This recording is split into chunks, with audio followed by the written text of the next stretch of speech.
explosions rip through a crowded market in northeastern Nigeria.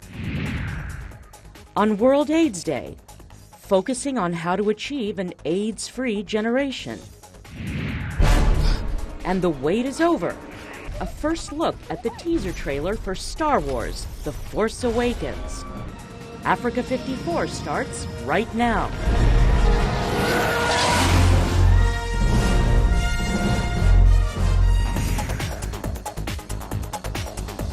Hello and welcome. I'm Vincent McCory. This is Africa 54. We begin in northeast Nigeria, where suspected Boko Haram militants have targeted the state capitals of Borno and Yobe.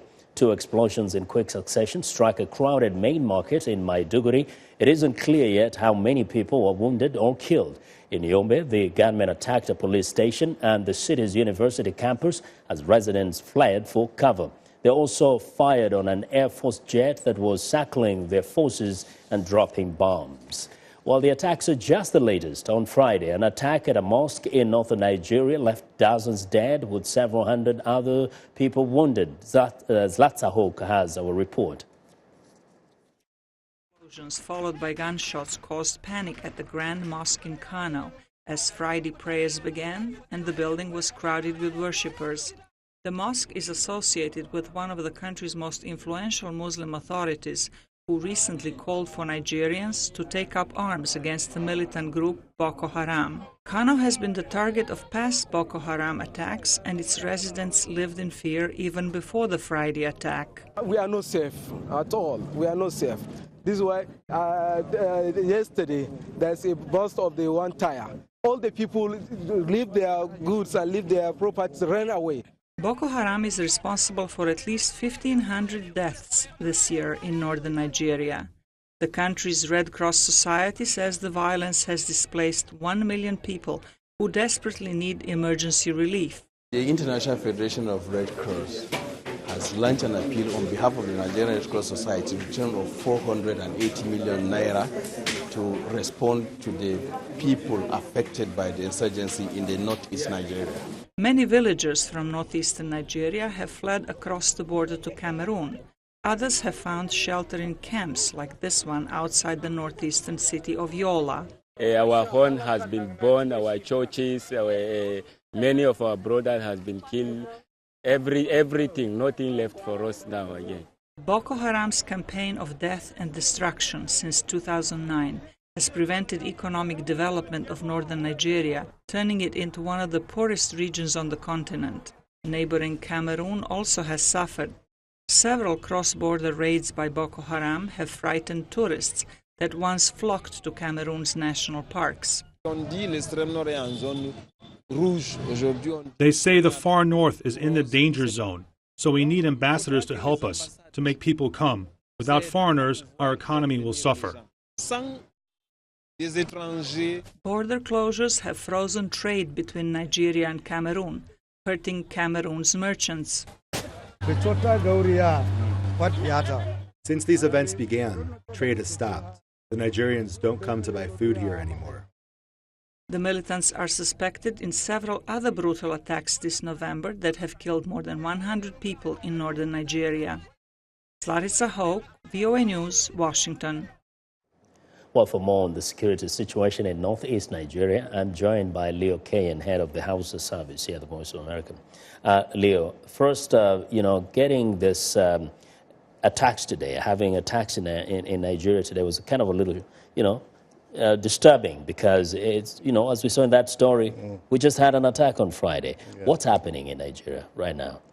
Well, two things actually, Vincent. The first one is that people on the side of government are attributing these attacks to the statement made by the Emir of Kano, Sanusi Lamido Sanusi, who said northern Nigerians should wake up and protect themselves. Now, that is not supposed to be a problem. The problem is that Boko Haram has been on territorial gains in the last 6 months. They've had 14 local governments now, 12 in Borno and about 2 more in Adamawa State. Now, if you look at the attacks, they are intensifying not just in the expanse of land, but the arms being used. For example, this is the first time that a bomb will be placed inside a mosque in Kano. That's number one. And the Friday Central Mosque is a sacred place to the Kano people. And these are Muslims, or These they are purport Muslims, to be yeah, Muslims, exactly, attacking fellow exactly. Muslims. Secondly, they are now using artillery, ground forces, and all that, like we saw them overrun Damaturu today. But the military, I'm told, have been able to recapture the town and are in control now. So this is not just a matter of reacting to the Emir of Kano's call that people should protect themselves, but the fact that Boko Haram is gaining in sophistication and territorial integrity. Now, just imagine, if this was happening in the outskirts of Abuja or Lagos, would the response be a bit different? Well, the response would have been different because, you know, those in the presidency would have reacted immediately. Because you remember there was an attack just close to the presidency. It was crushed immediately. So that's the kind of thing that we're talking about. This time, there was an attempt on Government House Yobe. It was repelled immediately. So this is just an indication of what's going to happen next. Mm-hmm. Now, would you say that while Boko Haram has been attacking in the past, but this intensified attacks, these sustained attacks indicate that it's getting more brazen, perhaps even more equipped, and perhaps might be a bigger threat than it was? That is why the NGOs in northern Nigeria are protesting today in front of Chad, because they believe that Chad is providing some kind of safe haven for some camps and sanctuaries where Boko Haram hit in Nigeria and move back and rearm. So that is the problem. They cannot be doing this from nowhere. They must be having sanctuaries outside the country and attacking at will. Very quickly, is the government doing anything differently now than it did in a few months ago? I don't see anything happening differently because apart from waiting to be attacked and then they repel, nothing is being done to recapture those towns and cities held by Boko Haram right now. And in fact, the bomb blasts indicate that intelligence gathering is weaker now than ever before. Well, so disheartening. Very disheartening indeed, yeah. Thank you very much for your insights, Leo. Yeah. Well, Leo Kane is the head of VOA's Hausa service. Well, today is December 1st and is World AIDS Day. UN Secretary General Ban Ki-moon is praising the progress in the world has made in combating AIDS, but warns the gains remain fragile. Sub-Saharan Africa still accounts for more than 70% of the HIV-infected population, but new infections have declined by 1/3 since 2005. While experts predict that if prevention and treatment services are scaled up, the HIV and AIDS epidemic will no longer be a global threat in 15 years. Well, VOA's Carol Pearson reports. For 30 years, Dr. Anthony Fauci has been the director of the National Institute of Allergy and Infectious Diseases. In 1984, there were no drugs that targeted HIV/AIDS. Now there are more than 30. Dr. Fauci describes the progress in controlling HIV/AIDS as extraordinary. You can put someone on antiretrovirals relatively early in the course of their infection, and they stay on their drug. If it's, let's say, a 25-year-old HIV-infected man or woman, you could look them in the eye, as I do when I see them in my clinic 3 times a week, and tell them if they stay on their drug, you could project that they will live an additional 50 years, which is really one of the most extraordinary accomplishments in biomedical research and translation. But the latest study shows only 30% of Americans with HIV are getting the right treatment for their disease. The number drops by half for those between the ages of 18 and 24. Some experts blame the human factor. So I turn it and do the bottom? Do the bottom. Some people are afraid to find out their test results. Others are tired of taking pills, don't feel like using condoms, and worry about the stigma that comes from having HIV. In Kenya today, there are women who are HIV positive, but they will not reveal their status. Howard University in Washington sponsors a yearly conference to examine the stigma associated with this disease. Rod McCoy works with an organization that provides HIV education and testing. He's also HIV positive. One of the things I'm concerned about as a health educator is not so much people, well, yes, people staying on their meds, but also people who are not infected having the mentality of, oh, people take medication, so if I get infected, I'll be fine. My concern is around the complacency around prevention because of the success of treatment. Dr. Fauci tells people at forums like those at the Center for Strategic and International Studies in Washington that complacency is why a vaccine against HIV is so needed. When we start seeing that there's such a low level of infection and the numbers look good, that we're going to have a rebound. So my conclusion then is that it really is essential to durably control and end the AIDS epidemic is to have a vaccine. Even with extraordinary accomplishments in AIDS treatment that are driving down the numbers of people who get HIV, more than 35 million people around the world still have the virus. And the United Nations reports another 1.5 million people died from it in 2012. Far too many lives to become complacent. Carol Pearson, VOA News. Well, for more insight, we're joined via Skype from Massachusetts by Pauline Muchina, founder of Future African Leaders Project, which is designed to support promising African youth who face serious challenges, including HIV/AIDS. Ms. Muchina, welcome to Africa 54. Thank you. Now, we're talking about an AIDS-free generation, but we know that in the 80s, there were thousands of children who were born HIV positive, and they've been living with the virus since then. Is this an often forgotten challenge? Definitely. This group of children seems to have fallen through the gaps and, or rather cracks, and most of them, remember, don't have their parents living because their parents died of HIV and AIDS, and also their caretakers, maybe family members who took them on, also have died of AIDS. So they're left to cater for themselves. Some of them became heads of the household at the age of 10, 14, like some of the ones that we have in our program. And now they are maturing. They are becoming young adults. And that's a new challenge. Now they're becoming young adults who are looking forward to things like dating, marriage. What challenge does that present to them? A big one, because, for example, in most sub-Saharan African countries, they don't talk about sex. They don't teach young people how to protect themselves from HIV infection, or if they do, they will use different words that don't really make any meaning to these young people. So these young people are having to teach themselves about these things, and they're having to either go to the internet or read about it rather than getting it from the adults in their community.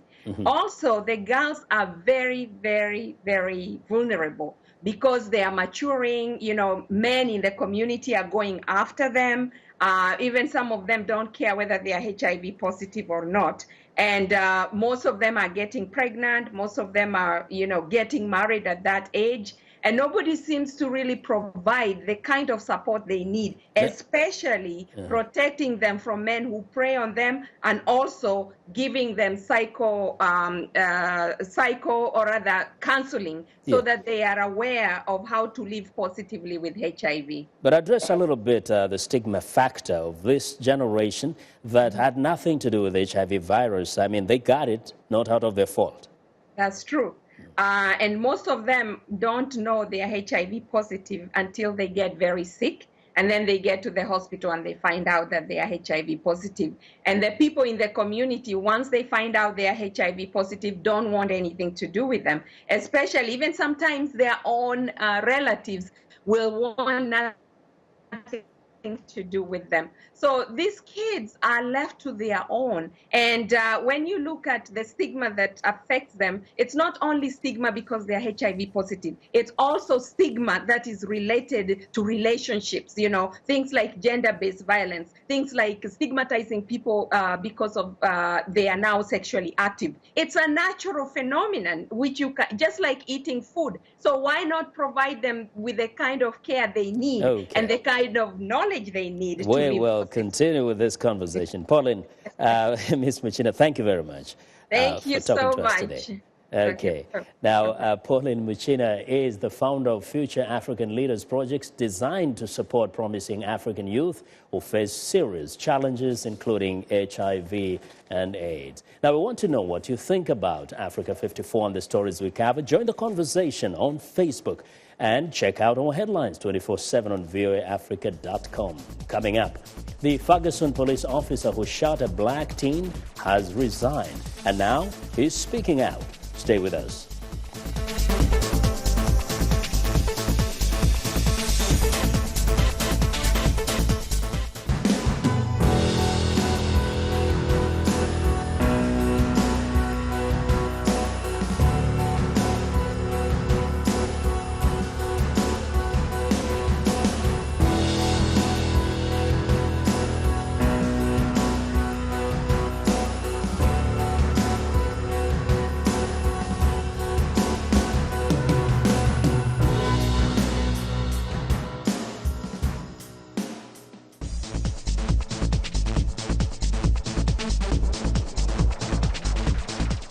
Back to Africa 54. Pope Francis has called on the world's Muslim leaders to condemn terrorism carried out in the name of Islam.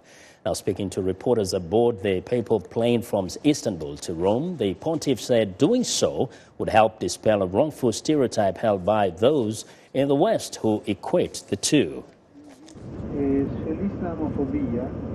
On Islamophobia, it's true that when one sees these terrorist acts, not only in this region but also in Africa, there's this reaction.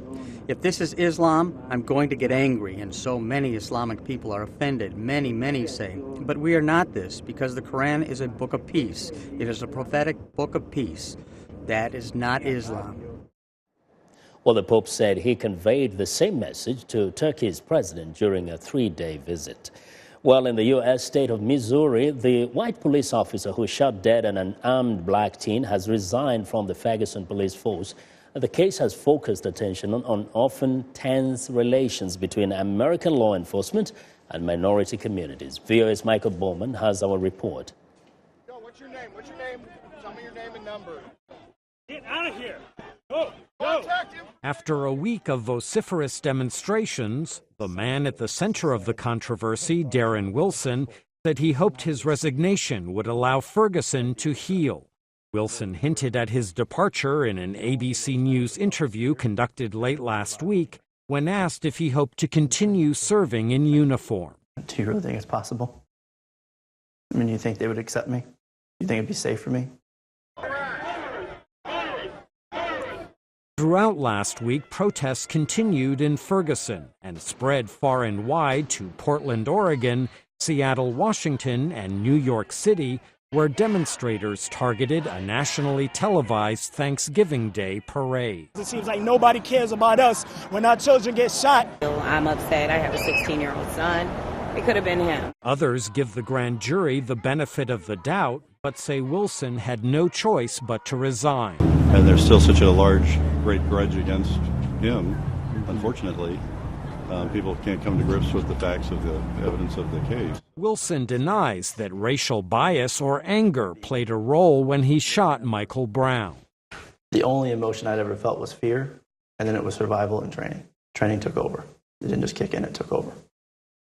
Wilson's resignation is not enough, according to St. Louis, Missouri Alderman Antonio French. But I think there are many more resignations that need to happen in order for this community to begin healing. I think the Ferguson police chief, I think it's impossible for this community to move forward with him still in that role. Although shielded from criminal prosecution, Wilson could still face civil penalties. The U.S. Justice Department is investigating the case. Michael Bowman, VOA News, Washington. Well, still to come on Africa 54, Star Wars fans rejoice. The forces awakened. Are you ready? We'll be right back.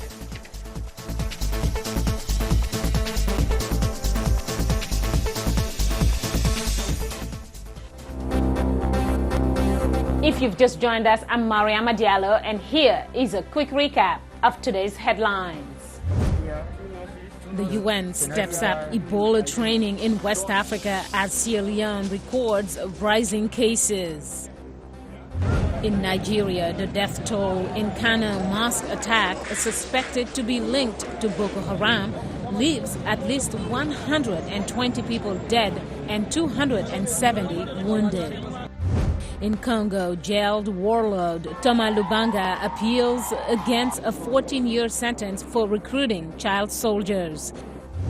In Senegal, Canadian candidate Michael Jean is chosen as the next head of the Organization of Francophone Nations at a summit in Dakar.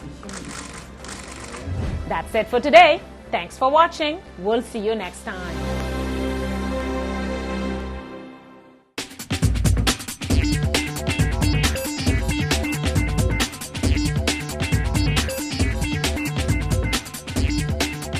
Welcome back to Africa 54. Here's what's trending. The wait is finally over. There has been an awakening. Have you felt it?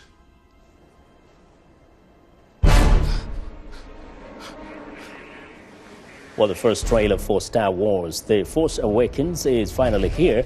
And they weren't kidding when they call it a teaser. It may clock in at only 88 seconds, but considering how little information we heard about the film, the footage is a feast for eager Star Wars fans. The trailer blasted through 40 million views in the first 72 hours after it hit the web. Now, The Force Awakens will be in theaters in December of 2015, so you have plenty of time to get in line.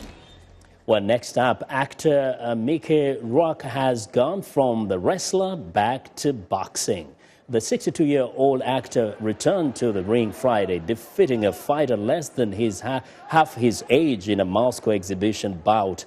Now, Rourke sent Elliot Seymour, a 29-year-old former California Golden Gloves champion, to the canvas twice in the second round before the referee stopped the fight. But there is already a controversy. The Daily Mail online is reporting that Seymour is a homeless drifter who was paid to take a dive. Stay tuned. Well, and finally, it's now Ambassador Madonna. To you and me, at least in Malawi. Now, the pop star met the country's new leader, Peter Mutharika, and he appointed her as Malawi's Goodwill Ambassador for Child Welfare. Madonna is building at least 10 schools in rural Malawi and a 50-bed pediatric ward in the commercial capital, Blantyre. The Material Girl adopted her two youngest children, David and Mercy, from the southeastern African country. And that is what is trending today. Well, British music stars have come together to record a new version of the song, Do They Know It Is Christmas, to raise money for the fight against Ebola. But as Henry Ridgewell reports from London, the song has not been universally welcomed in Africa, where local music stars have recorded their own Ebola single. 30 years ago, British musician Bob Geldof brought together dozens of stars under the name Band Aid. Their song, Do They Know It's Christmas, raised $11 million for victims of the Ethiopian famine.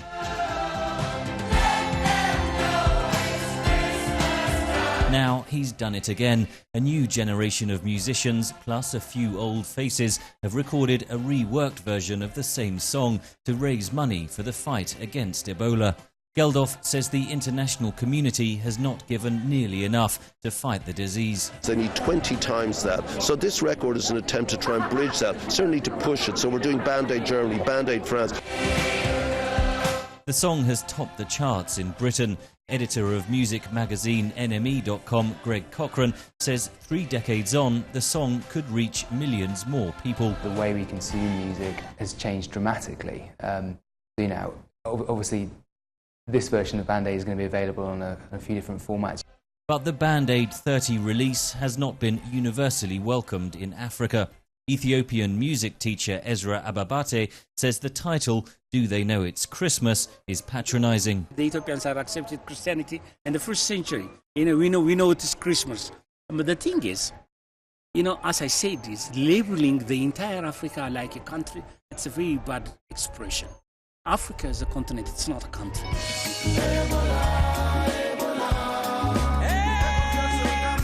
Several African stars, including Salif Keita and Mori Kante, have come together under the group name 3D Family to record an alternative fundraising song titled Africa Stop Ebola. All proceeds go to the charity Doctors Without Borders.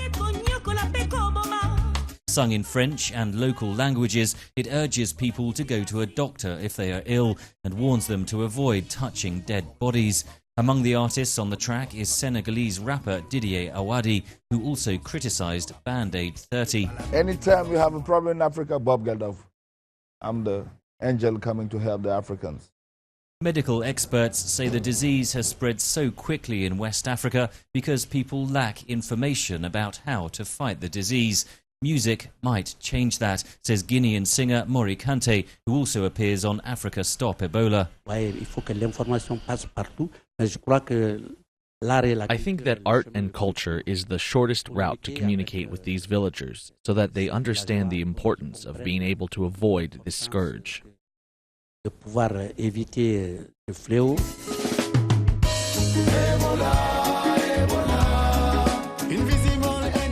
It's hoped both music tracks will raise money and raise awareness of the disease.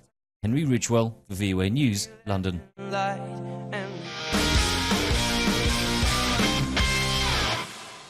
Well, it was an exciting weekend in sports. For all of the highlights, we turn now to Sunny Young with the sunny side of sports. Allison. Hello, Vincent, and sporty greetings once again to our Africa 54 viewers. Let's begin with a sunny side of sports salute to Kenyan athletes Dennis Kimeto and Florence Kiplagat, who were named the best male and female marathon runners of the year during a ceremony in Athens, Greece, the birthplace of the classic 42-kilometer distance. The awards were presented by the Association of International Marathons and Distance Races. In late September, Kimeto broke the world record at the Berlin Marathon in Germany, where he clocked 2 hours, 2 minutes, and 57 seconds. For her part, Florence Kiplagat broke the world half marathon record in Spain, where she had a time of 65 minutes and 12 seconds. She also finished second at this year's London Marathon behind Edna Kiplagat, who is no relation. Turning to pro basketball, here's another sunny side of sports salute to Los Angeles Lakers star Kobe Bryant. Kobe and the Lakers will be here in Washington Wednesday night to play my favorite club, the Washington Wizards. Kobe warmed up for the Wizards with a wonderful performance against the Toronto Raptors Sunday night in Los Angeles. Kobe scored 31 points, grabbed 11 rebounds, and passed for 12 assists in a 129-122 overtime victory. In the process, Kobe became the first player in NBA history to reach 30,000 points and 6,000 assists in a career. A lot of points, a lot of passing. Kobe Bryant. I'm Sunny Young, and that's the sunny side of sports. Vincent? Well, thanks a lot, Sunny. Watch for the sunny side of sports every Monday and Friday right here on Africa 54. And that is our show for today. Be sure to watch Africa 54 on our website at voaafrica.com for more news. Tune in to VOA's evening radio show, African News Tonight, at 1800 UTC. And in the mornings today, Break Africa between 0300 and 0600 UTC, Monday through Friday. Thanks a lot for watching. From all of us in Washington, have a good night.